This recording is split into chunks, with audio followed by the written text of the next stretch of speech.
Simón, para el oro 20 de Juárez, es para ustedes. Una vez. Hello, and welcome to The Bomb Squad. I'm your host, writer-director Andrew Jara. I'm here with my co-host, Joshua Whitney Epp. And this is our summer of guests. And for our first guest, we have a very special surprise. Josh, who is our first guest? You, I guess. It's me. I'm the guest. I What a waste of time we have. We're on our way to releasing our films on August 10th, which will be the Wednesday that this comes out. So we just wanted to kind of talk about our films and, get people excited. All of our fans that love our films so much that have clearly seen them already. But now's your second chance. And not only that, it's your second chance to own them. Josh, which one do you want to talk about first? Let's talk about The Last Ones. The Last Ones, which people have described as very scary menu and movie okay. That's my thoughts exactly. You know, after everything we've been through, I'm still scared of people. More than the virus, more than those things. Something's out there. It's people. This is Karina. I found her at the shop. You didn't think you were the only ones who survived the virus. How did she survive out there so long? She's trouble. She'll take us both out if she has to.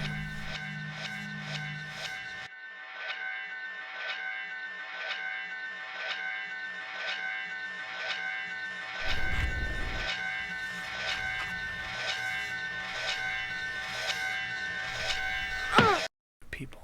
They scared me more than those things ever did.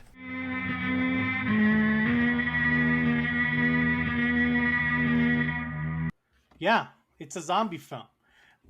Some people have said I gave it 5 stars.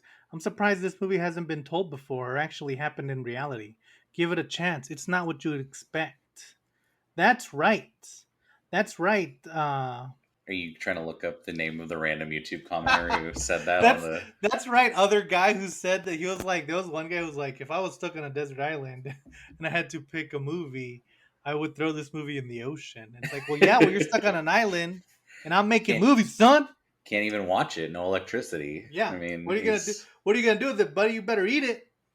Okay, so let's talk about The Last Ones. Okay, so but are we not spoiling it because you want people to watch it with fresh eyes? There's a big twist in The Last One, so I feel like we're not really going to We won't get too into it. Again, This is a lot different because normally we talk about the film, but this time we're going to kind of talk more about the premise and about the production and stuff because we're there. We're giving you first-hand knowledge. So The Last Ones, I had this idea like in 2006, 2006 or something. And, it took us a few years to get it going. And it was like, I had the ending idea. And I'll tell you right now that what I originally thought of for the ending and what, I originally went off of, Guillermo del Toro's premise. You're the last person alive in the world, and suddenly there's a knock at the door, which is what he thought was the scariest premise. So I was like, oh, what if I did that and turned it into a movie? And I will say that in the evolution of this film, the ending is now completely different from when we originally had it. Although we did film it, if Josh remembers. Joshua was our producer on this one. And yeah, Josh, what got you interested in wanting to produce this feature film by an amazing young talent that the world has yet to it seemed like a good idea, and it also seemed... what's interesting about it, and this is actually if I'll give a non-spoiler review of it down the line, is that at the time when it was being conceptualized, zombies weren't... it was clearly a thing. I mean, it's always a thing in horror, a through current, but it hadn't fucking exploded with The Walking Dead, where it was just everywhere to the point that people are all right, please stop. And so it was almost it was a smart take on an idea that I didn't know was about to like completely like oversaturate. I don't know. You know what I mean? Yeah, Like because this was in the weird time. Like, I mean, obviously Romero had already come out, but this is right. And 2000. like Zack Snyder's Dawn of the Dead had come out and it was good, but it wasn't this. It wasn't like 20 zombie movies a year starring A-list actors were just a thing, and like 4 Walking Dead shows and Yeah, all it that. was like a zombie. Like every time you found out, though, like I remember when I found out that Shaun of the Dead was coming out with Edgar Wright, I was like, oh my god, a new zombie movie! Like finally, like it wasn't like every day. So we were in this like weird limbo where, So you're like, oh, let me like do like this kind of like interesting like twist on it, and it was yeah, like, and okay, what that is interesting, you know. one of the things that I wanted to do was I kind of wanted to bring the film back to its origins, as far as I'm concerned. Where like if you watch Night of the Living Dead, Day of the Dead, um, Land of the Dead. If you watch those classics, Hey, John you Leguizamo's legit in that movie. like the whole thing is more about like the paranoia of your neighbor being your worst enemy or being the monster, and it's like the distrust and the paranoia and the the survival instincts from people who don't know how to survive. And I kind of wanted to bring that all up. I also wanted to bring up like if the world ended like right now, I would not know what to do and like most people wouldn't, because it's like there's always that guy who's like Ving Rhames in the Dawn of the Dead remake, who like, oh, I know what to do, like lock this down, lock this down. But I wanted to be like, oh yeah, if it's just two random guys, they don't know what the hell they're doing. Like maybe they know how to plant food, but maybe they're terrible at it, you know? And so I really wanted to add that, and I really wanted to play on the paranoia of if you're like if you picked a random person to spend the rest of your life with and there's nobody else you can see, and you don't even get to pick, it's just the first person who shows up, what do you like, what are the chances that you're gonna A, get along, and B, not want to kill each other?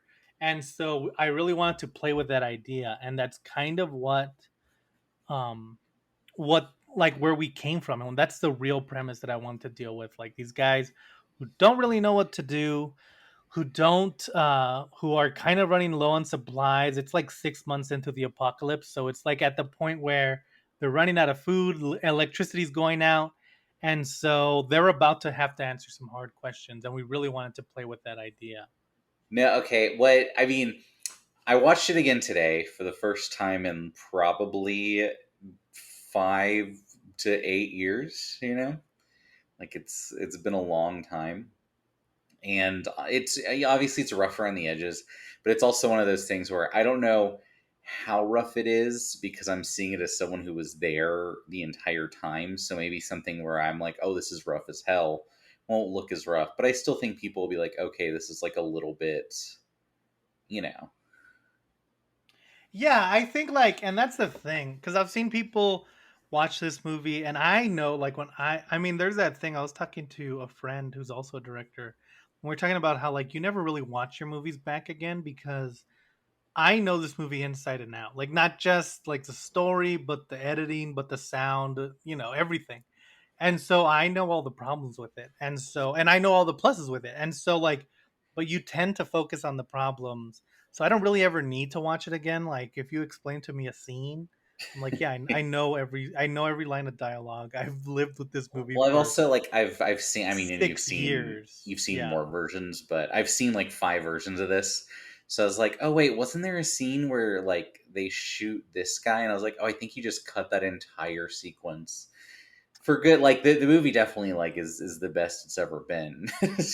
So everything you cut was the right choice. Yeah, I Um, think like when you're with a movie for so long, you get to like really play with it. And we had this movie, and it went through festivals, it got some awards, it did pretty good, but it didn't get sold right away. And so I think just our amateurness and just us not really knowing what the next step was. They'd always tell you about the Kevin Smiths, they never tell you about the Andrew Jaras.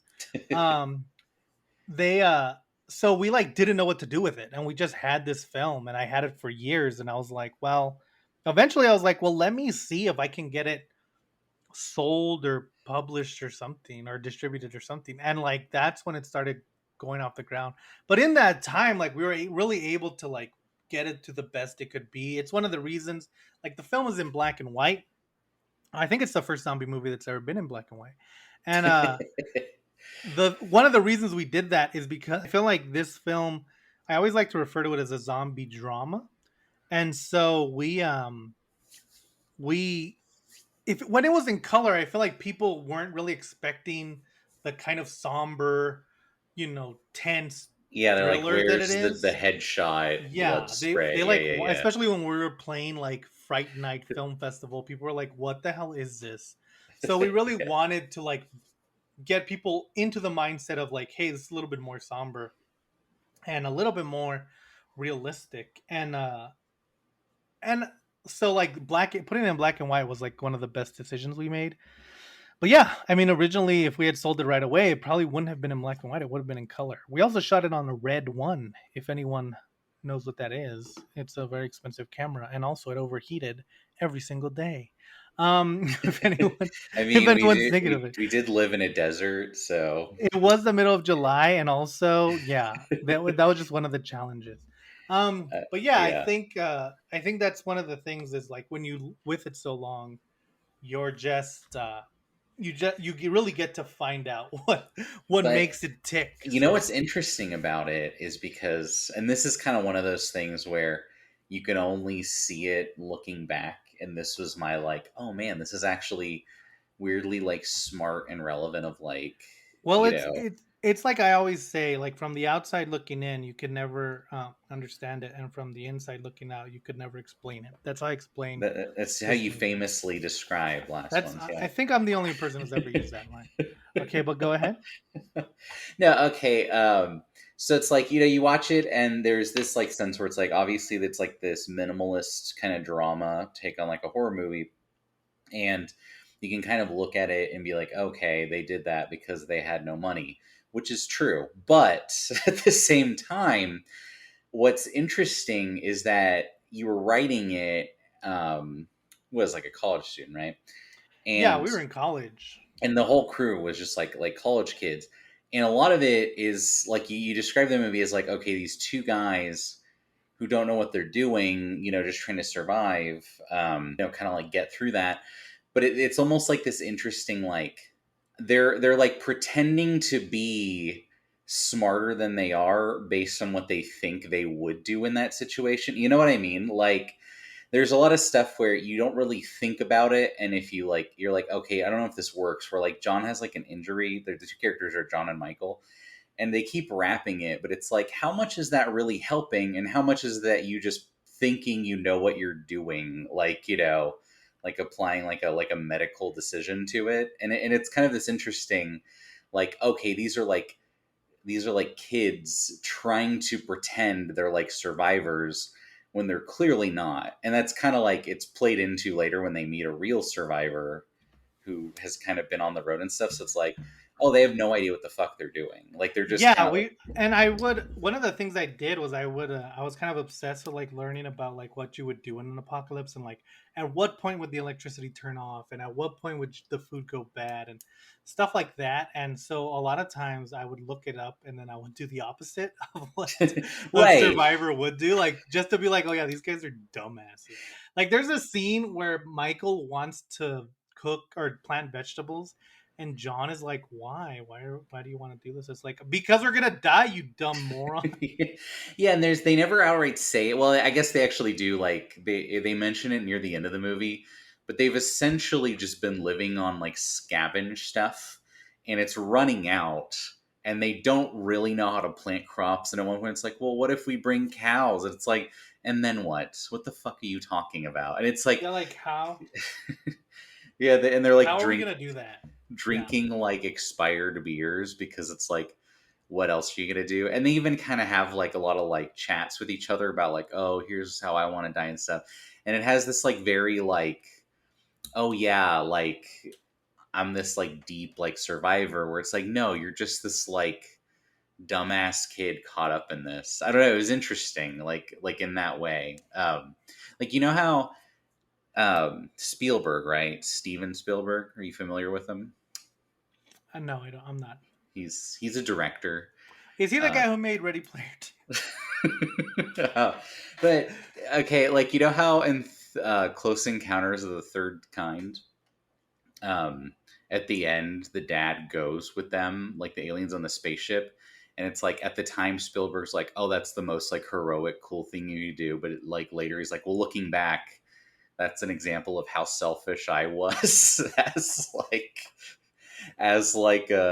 you know, when I was that age, like I would totally ditch my wife and kid to like go live with aliens or whatever."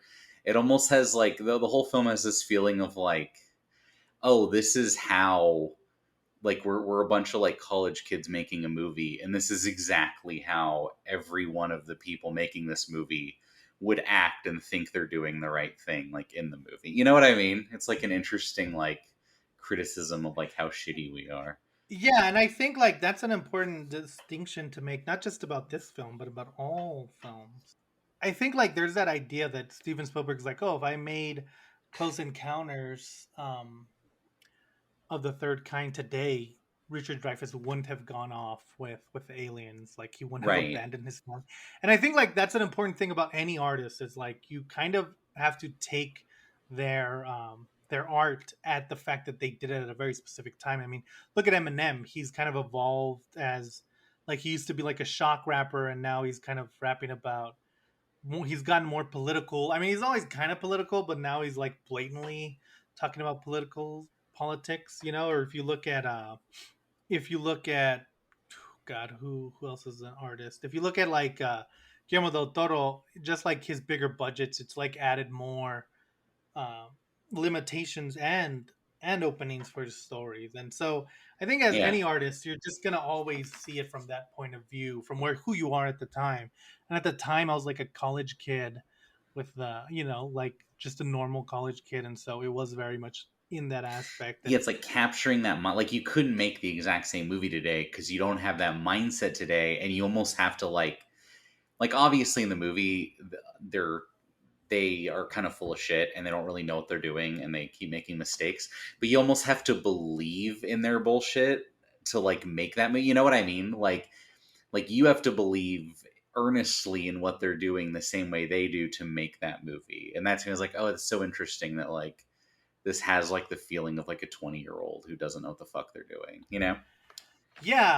yeah, I think like yeah, it's very and the movie is kind of about like the things that we hold on to. It's especially relevant right now. We're in the middle of a pandemic. Right, yeah. Um, We're all it trapped in is our houses, yeah. Yeah, and like these guys are literally trapped in their houses, and so Yeah, they and he's like kind of like he's live because he's living in his family's house from before, you know, the virus and everything, and he's kind of just ritualistically doing the same things from before, even though it's kind of like, what's the point, you know?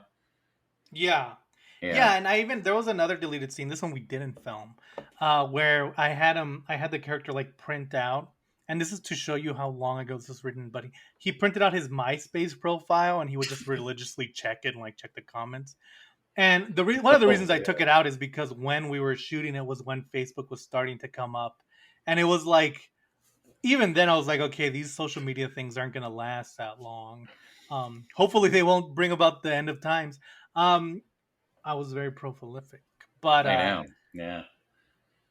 like so it is a lot about like when the world shuts down. It's not like the big things that you miss. It's not the fucking uh the Super Bowl or anything. It's being able to go to the movies. It's being able to go to a restaurant. And if anyone knows about that, it's the entire world right now, unless you're an anti-vaxxer who has not stopped.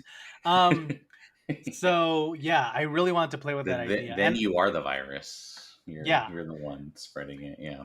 and in John, we really see that. Like with Michael and with Karina, they've kind of adapted to this new world. But I really wanted the main character to be kind of holding on, and that's his story arc, is that he has to figure out a way to live in this new world. And so I really wanted to play with that. And so I think, I think it came out pretty well.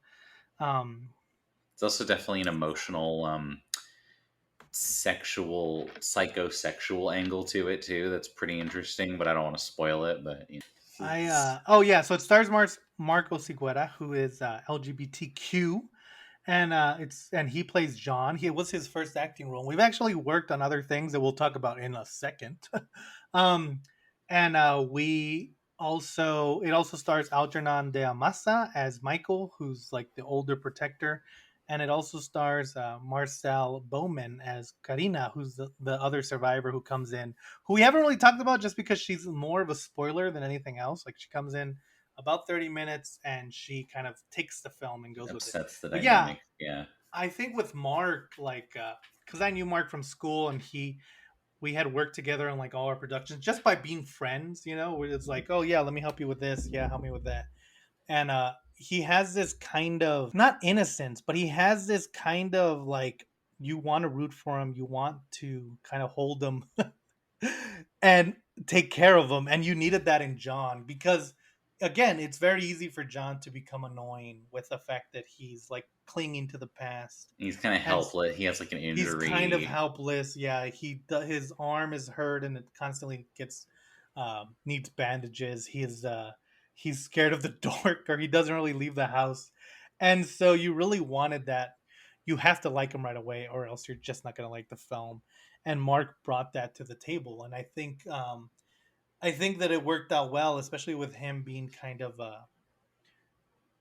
being like so new. It helped him like kind of tap into that role, and I think he did a great job.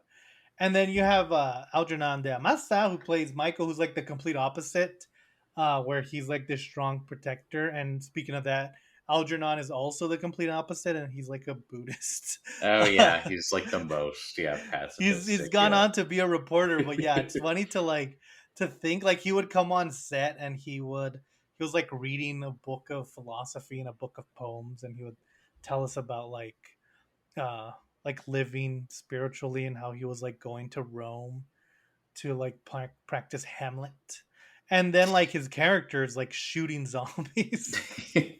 Here one day we ordered pizzas, and he's like a vegetarian for the most part, but he was like eating it anyway. It was like a pepperoni pizza. He's like, the flesh has already been surrendered, so at this point there's nothing I can do but like honor it. And I'm like, all right. Like, bro, we only have 30 minutes for lunch. We have time for this nonsense. Yeah, it was a very long and difficult production. Well, I think it's that thing where when you're doing independent film for the first time, especially, like learning what not to do. Yeah, and like practicing on short films. I mean, obviously you have to start somewhere, but does not prepare you to make a feature. I think it was 24 days, and it was a lot of nights. So we're just like you're just exhausted, and you're working with a crew, and we're all amateurs, and so you just kind of have to come together. Yeah, and so it was definitely tough. I think like it definitely like put a strain on a lot of things, but I think it came every time I've directed. I learned more so on Last Ones than anyone else what not to do, and I've kind of stuck with that. But I think that if I hadn't done Last Ones, you wouldn't have known. And I think like one of the good things is that I had it to be my like film school, because my film school is very production based but not above the line, more below the line. And so I needed to learn how to like work with actors and how to deal with with so many different departments and marketing and all that. And I think like The Last Ones is a perfect one because it's a zombie movie. Everyone kind of wants to see a zombie movie, and so I think it works really well. Before we You forgot to mention the fourth star of the movie, my grandmother, Carol Aspinwall. Yeah, who we replaced in the edit in the sound booth. Well, yeah, you had to change up her voice because she was out of state at the time, but that's her face. I also like I feel because it's the very beginning of the movie. She's a teacher of like little kids. I seem more menacing this time, maybe because it's in black and white. It almost seemed like she's gonna go mercy kill those kids, but maybe that's not what happens. But I mean, that wasn't. I think it's more Maybe I'm so Yeah. cynical because of COVID now that Well, that's and it's the like way it comes across. Yeah. the beginning of the film is so like I really wanted to play with the idea of like, yeah, people are selfish in a pandemic or once things start to go to hell. And so yeah, you wouldn't like at the very beginning there's a scene where a teacher does something a little bit unforgivable, but now you look at it and you're like, yeah, I understand why he did it. And you know Right. what, I really wanted every action to feel like that. Even if you didn't agree with the direction that someone was doing, you understood. It's funny too. At the beginning of the movie, they hide in the shed in a way where, and this is kind of going back to like, oh, they're plague acting of what they think you should do during an apocalypse.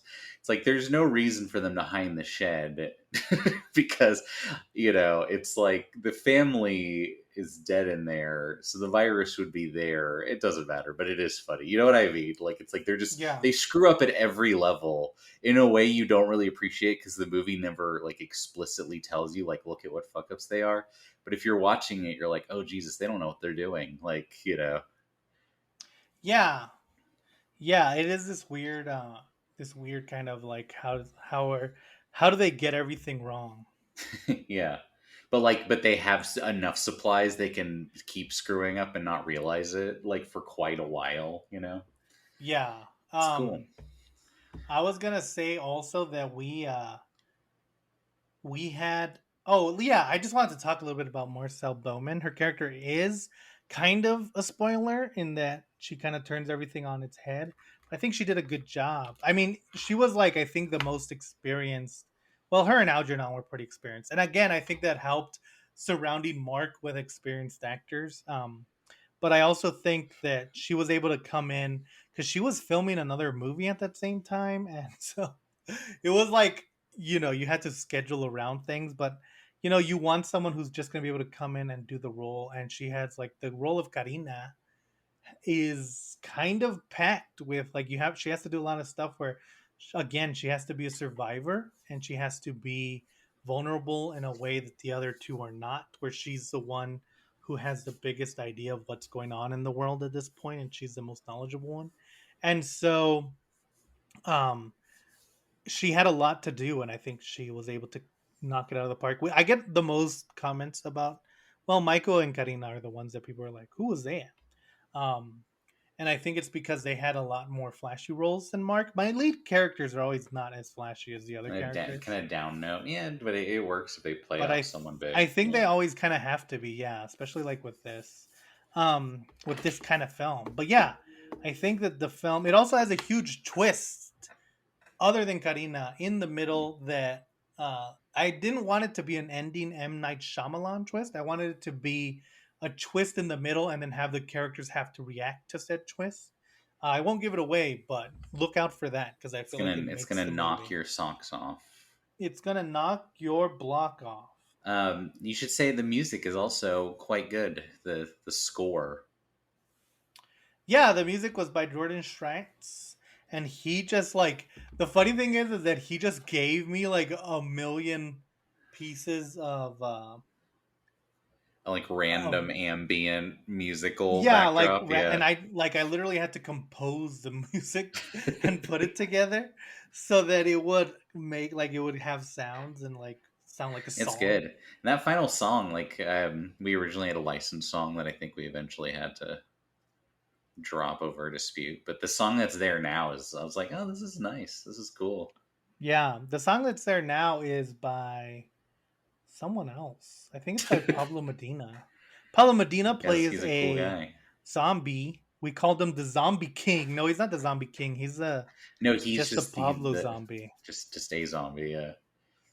No, he's credited as Pablo Zombie, but we'll talk about him a little bit more. Also, the Zombie King is played by Robert Rodriguez, not that one, and we'll talk about him more too Ooh, as we finally discuss. We should call out Zack Snyder for stealing your Zombie King idea 10 years later in Army of the Yeah. Dead. Oh my God, I do have a zombie that coordinates the other zombies. That Zack controls Snyder. the others somehow. Yeah. That's a little weird. Let me look at these comments again. Oh, what does this say? That sounds like a great idea by Z Snyder. You think that's him? Same Let me initial? turn this. This one says, "Hey, should I add a Martian Manhunter? I could have stopped him." If only you looked at your YouTube comments more often. Well, yeah, you looked at the YouTube comments of the guy who illegally stole my film. But yeah, so let's talk Borderland, which is my other film. So here's the thing. We made Last Ones in like 2008 or some shit. And then 2010. we thought of the idea uh, of The Empty Space, which is our movie that's in festivals now. And so in between, when we were saving money for The Empty Space and trying to figure out what to do, I was like, "Oh my god, it's been literal years since I've directed anything. Let's direct something." And so we came up with Borderland. And I'll tell you what the original idea was. The original idea of Borderland was it was about a woman who's being abused by her husband or boyfriend at the time, I think, in that version. And they're at a bar, and then like some guy comes in and stops the boyfriend from abusing her. And at first she thinks like, "Oh, this guy saved me." And then as the movie goes on, you find out that he's things aren't as things aren't quite as clear as they seem, and this I guy might forgot be about that. Yeah, he at was like first. a psycho, like Yeah, he was like a legit psycho, and he did also and tests, kind of a jigsaw type. yeah, it was like, and here's the problem is that I started writing it, and it was like a group of people who are in the bar with him, and like they're trying to figure out a way out, and he's like torturing them, and like I literally remember because there's like a scene where he has a woman's husband, and he's like nailing his hands into a chair. And I was like writing this, and I was like, "Wait, I don't like this. I don't want to Yeah. watch this. I don't want to direct it, and I don't know why this is the way the story's going." And so, like, I was like a little bit lost. Like, what am I gonna do with this movie I have? You know, we wanted to do something, and so like I decided to finish the script and keep pressing on. And by keep pressing on, I started looking for because like it all takes place in a bar, or it did. And so I was like driving around El Paso, Texas, looking for a good location, like a good bar we could use. And then also like the idea that I was gonna be able to rent out a bar at night, like, oh, good things bars aren't busy at nighttime. Um, and so I was just driving around, and I was like, you know what, this should be the movie because like a big thing about El Paso is people just drive around. Who said there's nothing to do? We drive around the city. Um, and so I was like, what if I take all those characters from that movie and I kind of spread them out around the city? And so that's how Borderland came to be. I just took all the characters. The sadistic killer became less sadistic. And so we went from there.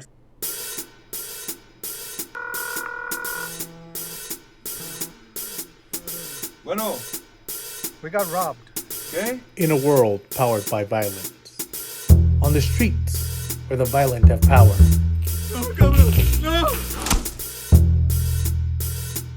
A woman with a debt.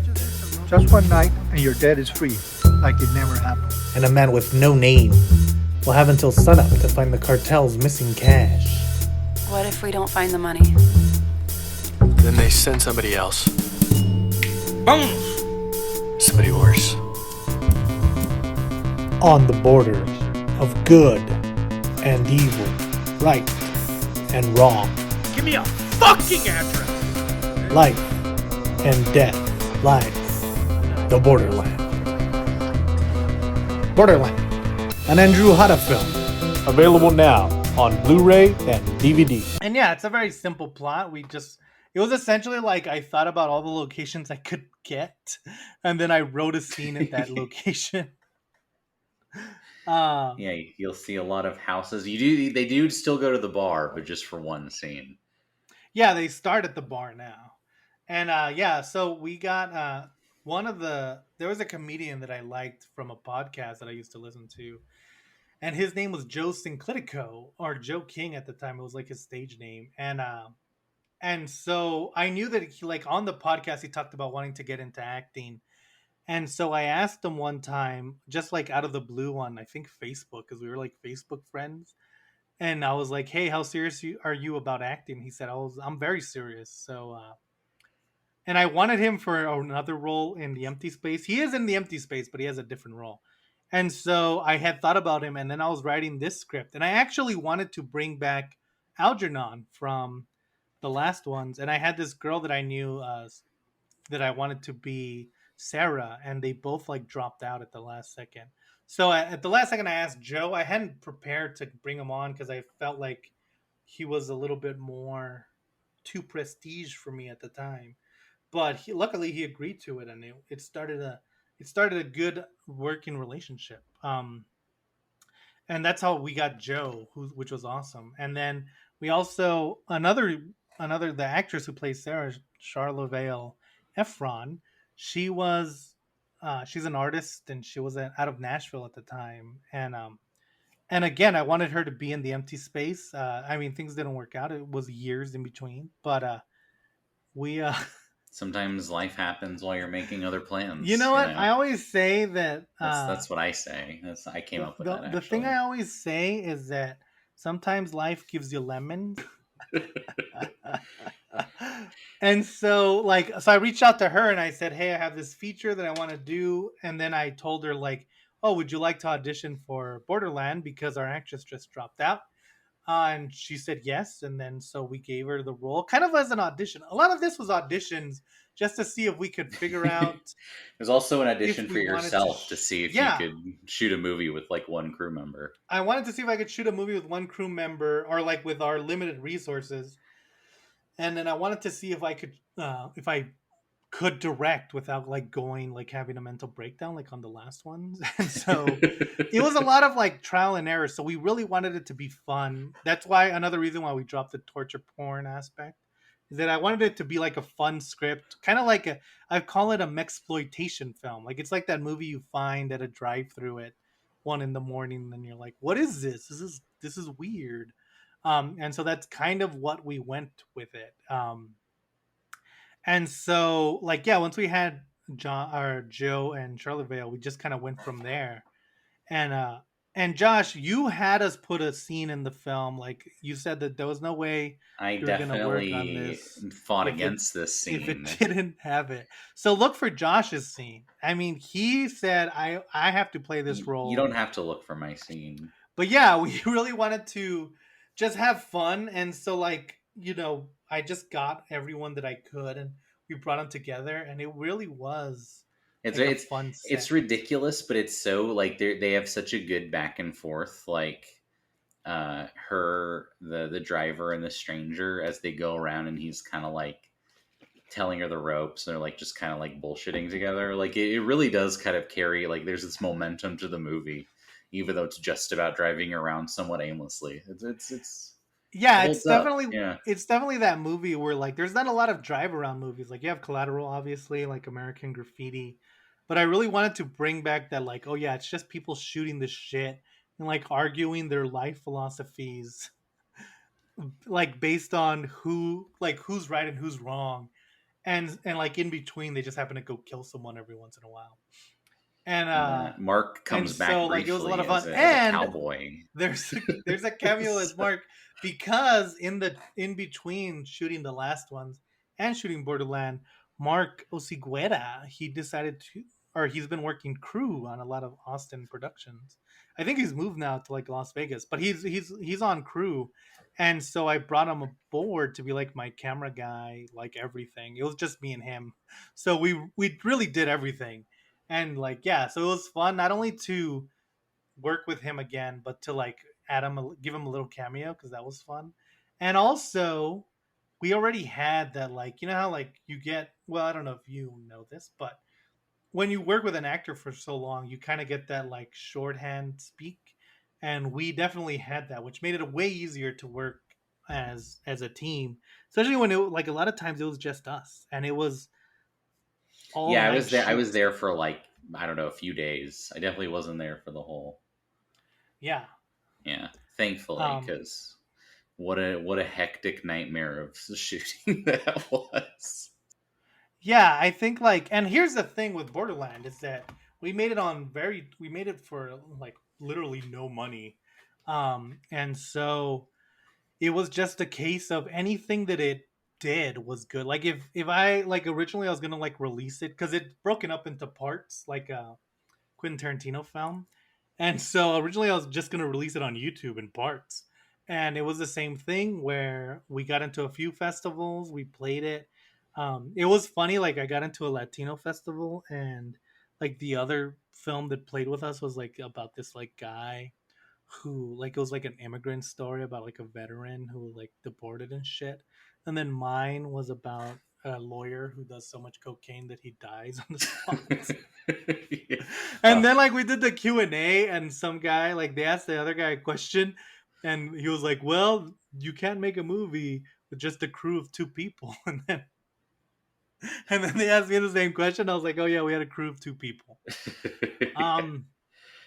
And so yeah, anything that we did was going to be a success, and we've gone above and beyond, because it was mainly just to see if I wanted to direct films again, and if I could direct films again in a way that was fun for everyone involved, like not just for me, but for, I wanted to be able to work with people where, even if things got stressful, I knew how to handle it. And so It was like a tight knit group. yeah, and so that's what we kind of did, and it kind of reinvigorated my love for directing films. And so since then, it got distributed, and it's about to get a big distribution, and so I'm very excited. But like, yeah, it's crazy how much we're able to, how far Yeah, this little I was tiny film has surprised gone. because like I've only seen like 2 versions of this. It wasn't like the last ones where I like sat with it for years in the same way. So like I was kind of coming to, or I've seen it before, but it's also been like a long time. So I was like, damn, this is actually good. And I, obviously I remember the gist of it, but you forget a lot of like the little like jokes and stuff. Where I was like, oh man, this is like good. Like this is like a very solid film. You wouldn't think that literally 2 people were, behind the camera doing literally everything, So Yeah, I think it's a fun film. I think every time I watch it, I always like enjoy. It's a pretty short film. It's just like a kooky, like, let's throw everything at the wall type of film that I quite enjoyed. It kind of feels like, like Once Upon a Time in America has the same. I mean, Once Upon a Time in Hollywood, Once Upon a Time in America does not have that feel. Once Upon a Time in Hollywood has the same feel, where it's like, yeah, there's stuff going on in the background, but it's more about these guys just shooting the shit. Um, and I think, like, yeah, especially the cast of characters, like we brought in Marlon or Dion Lewis, who's also in The Empty Space. He's also going to be in a few shorts we're doing. We brought in Ellen Army, or Al Army, sorry, her name's Al Army, who was an actress that I met from Twitter, which is where you meet a lot of actors. And she came in and knocked her scene out of the park and then left. such a good scene. Yeah. It's like my favorite scene in the movie. And then like just having people come in and out, like every night, it was like, I feel like we got even closer because most of the time it was like me, Josh, Mark, Charlotte Vale, and Joe, and then like a bunch of other people who would be added. It was definitely the biggest crew I had, but like 2 other people would come in for one day and then they'd never come back. So I feel like that brought us even closer together, where we were able to like really get close because we never changed as opposed to everyone else, And also Pablo Medina, who plays Pablo King, or the Pablo Zombie, he comes back and he has another really good role. He's like the head Like a enforcer badass for the cartel guy. cartels. Yeah. Yeah. And he played it well. He played it well. He does it. He's like imposing, and especially the way we shot him. And so it's just a lot of fun. It's like I'm trying to think of like what this movie would be. It almost has like a little bit of like a Guy Ritchie feel, but kind of that cadence of like everyone's a little ridiculous, but you're just kind of hanging out and like along for the ride. Yeah, like everyone is gonna make you laugh, but also they might get shot in the next scene. Like, right. It's like there's a lot of violence, but it's someone not gonna get killed. Yeah, it's like a fun thing, Yeah, it is a little weird now, and I wonder how.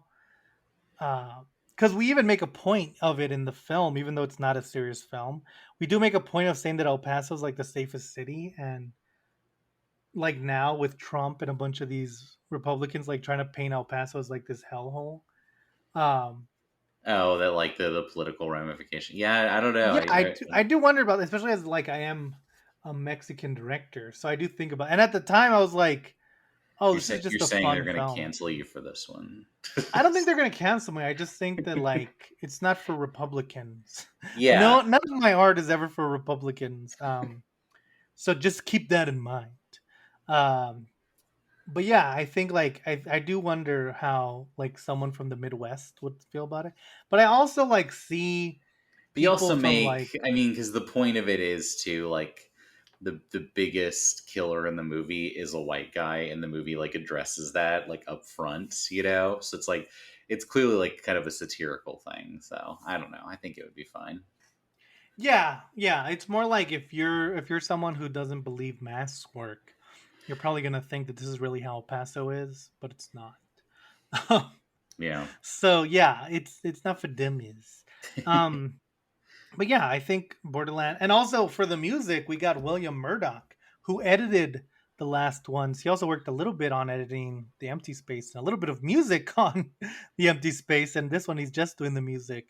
But we're about to talk to him this week, actually. Well, when you hear it, it'll be like 3 weeks away. Yeah. These But aren't spaced the same. but yeah, it's kind of fun to like work with these guys and then have them come back with Borderland. I went to go edit it in Austin, Texas, and because that's where William was, so he was kind of working on the music, and I was working on the editing, and we were just kind of hanging out, and like it felt very avant-garde. It felt very cinema noir. So it was like a lot of fun. I think like I have fond memories of Borderland because not only did it kind of feel like summer camp for movie making, but it also like it kind of showed me where I want to be as far as directing. And not that I've figured it all out, but at least I know what kind of director I want to be. I want to be the one where everyone feels like they can come up with an idea and come up to me. And You know, is I want what it I to do. feel What I do like. inclusive. Sorry, you're making a speech. No, go ahead. You know what? I was going to say, despite the fact that the movie is about all this violence, you know, in El Paso, it still somehow still like captures authentically like the sleepy feel of El Paso. You know what I mean? And I think that's kind of like interesting, where it's like, oh, this like over the top violent story, but you still feel like the giant city that feels like a small town kind of quietness to it while they're driving around. It's one of those things where being from El Paso, it's like, oh yeah, that's exactly how it was. You know, it's Yeah, interesting. it So is cool you when capture people. the spirit of it, whereas like Last Ones, it's like it could take place anywhere, but like Borderlands is so like authentically like about a specific place, like even though it's, you know, a satirization of it. It's nice. It's charming. Yeah, I think it's a good film. I think it's worth checking out, and also it's not that long. But yeah, we're gonna be released on August 10th, which would be this Wednesday when this episode comes out, and so look for it. Look for it online. Look for it in stores. Check it out. I think it's worth a watch. If you watch it, let me know, and I will answer any questions you have about why did I do that. How much did I waste your time? And also tell me if you were on a desert island, what you would do with the disc, because apparently that's what people like to tell me. But yeah, I think it was a lot of fun. I think they're both good movies. I think if anything, they're both worth watching, especially if you have any interest in what I'm doing, because you definitely see progression, especially if you see these and then you see The Empty Space. There's a lot of progress. There's a lot of building it to being that person that you want to be. So I think check them out. I think come back to us, tell us what you think. Yeah. So it's again, it's the Last Ones and it's Borderland, and you'll find them by Bayview Entertainment. And we are excited for you guys to see them. We hope you enjoyed this episode. This is our first episode back, by the way. So get ready for a whole summer of guests. But the next episode will not be a cop out where I don't have any guests. We actually have a bunch of cool people coming up with a bunch of interesting movies that we wouldn't have picked if it hadn't been for these guests. So I'm very excited for you guys to get started. And in October, we're going back to Texas. So get ready for that too, because we've had to watch all these movies. So you guys can at least have to watch the reviews of them. That's a good way of putting it. Yeah. Josh, what do you think? Any last words? No, Cool. not really. Check them out. Last Ones and Borderlands. If you're watching this on YouTube, you've seen the trailers, but I'll also link to them. If you're watching this on your podcast, you're not watching it, you're listening to it. And if you're doing that, then, go find them. I don't know. I don't know what podcast thing you're listening on. But yeah, we'll see you guys on the flip side.